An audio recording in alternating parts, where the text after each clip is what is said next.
আগামী 12 ফেব্রুয়ারি ত্রয়োদশ জাতীয় সংসদ নির্বাচনের মাধ্যমে শেষ হতে যাচ্ছে গণমানুষের ভোটাধিকার প্রয়োগের দীর্ঘদিনের অপেক্ষা। এর মাধ্যমে মানুষ বেছে নেবে আগামীর বাংলাদেশের নেতৃত্ব। একই দিনে জুলাই সনদের পক্ষে গণভোট অনুষ্ঠিত হবে, যে কারণে এবারের নির্বাচন হতে যাচ্ছে দেশের ইতিহাসের অন্যতম এক ঘটনা। 12 ফেব্রুয়ারি জাতীয় নির্বাচনের পাশাপাশি গণভোট অনুষ্ঠিত হওয়ায় ভোট গণনা এবং ফল প্রকাশে বেশি সময় লাগবে বলে জানিয়েছে সংশ্লিষ্টরা। সেই অনুযায়ী সরকার গঠন ও শপথও বেশি সময় লাগতে পারে বলে ধারণা করা হচ্ছে। গত 21 জানুয়ারি রাজধানীর ফরেন সার্ভিস একাডেমিতে সমসাময়িক বিষয় নিয়ে আয়োজিত ব্রিফিংয়ে এসব কথা জানিয়েছিলেন প্রধান উপদেষ্টার প্রেস সচিব শফিকুল আলম। তার ভাষ্য অনুযায়ী একই সঙ্গে দুটি ভোটের গণনা এবং এরই সঙ্গে যুক্ত থাকবে পোস্টাল ব্যালটের হিসাব, যে কারণে কিছু ক্ষেত্রে ভোট গণনায় বেশি সময় লাগতে পারে। সঠিক ও নির্ভুলভাবে ভোট গণনা নিশ্চিতে স্বাভাবিকভাবে কিছুটা বিলম্ব হতে পারে।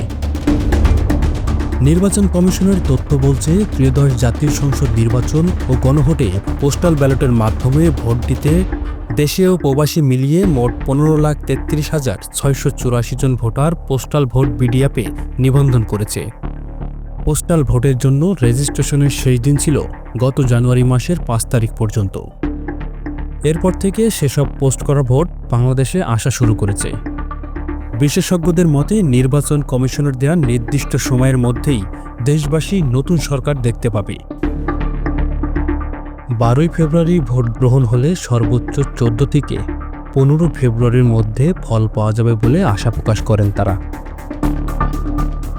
এদিকে সরকার গঠনে গণভোট বড় প্রভাব ফেলবে বলে মনে করেন বিশেষজ্ঞরা। তাদের মতে, যদি এবার হ্যাঁ ভোট জয়যুক্ত হয়, সেক্ষেত্রে উচ্চকক্ষ নিম্নকক্ষ সহ বিভিন্ন ইস্যু সমাধান করেই সরকার গঠন হবে। হ্যাঁ ভোট জয়যুক্ত হলে সবকিছু শেষ হতে হয়তো ফেব্রুয়ারির শেষ নাগাদ নতুন সরকার দেখতে পাবে দেশবাসী। এক্ষেত্রে গুজব ছড়ানো সহ বিভিন্ন আইনি জটিলতার সৃষ্টির শঙ্কা রয়েছে। তবে না ভোট জয়যুক্ত হলে সরকার গঠনে সময় কিছুটা কম লাগবে। সবকিছুই নির্ভর করছে আগামী 12 ফেব্রুয়ারি নির্বাচনের উপর। এদিন ভোটাধিকার প্রয়োগ করে জনগণ নির্ধারণ করবে জুলাই পরবর্তী কে হতে যাচ্ছে আগামীর বাংলাদেশের প্রধানমন্ত্রী।